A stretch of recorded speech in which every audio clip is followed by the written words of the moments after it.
વડોદરામાં સ્થાનિક ચૂંટણીને આડે હવે ગણતરીના દિવસો બાકી છે, ત્યારે કાયદો અને વ્યવસ્થા જાળવવા શહેર પોલીસ એક્શનમાં આવી છે।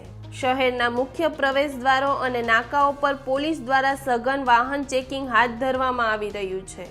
લક્ષ્મીપુરા પોલીસ દ્વારા ગોત્રી હુડા 4 રસ્તા પર એસીપી આરડી કવા અને પીઆઈ ગાયત્રી રાજપૂતની અધ્યક્ષતામાં ખાસ ડ્રાઈવ યોજવામાં આવી હતી। કોર્પોરેશનની તેમજ પંચાયતની ચૂંટણી સંદર્ભે સઘન વાહન ચેકિંગ કરવા માટેની માનનીય પોલીસ કમિશનર સાહેબ તરફથી સખત સૂચના થઈ આવેલ છે, જે અનુસંધાને બી ડિવિઝન વિસ્તારમાં જવાહરનગર પોલીસ સ્ટેશનમાં કોયલી ચેકપોસ્ટ, ગોરવા પોલીસ સ્ટેશનમાં મધુનગર 4 રસ્તા અને લક્ષ્મીપુરા પોલીસ સ્ટેશનમાં હુડા 4 રસ્તા ખાતે વાહન ચેકિંગ કરવામાં આવેલ હતું।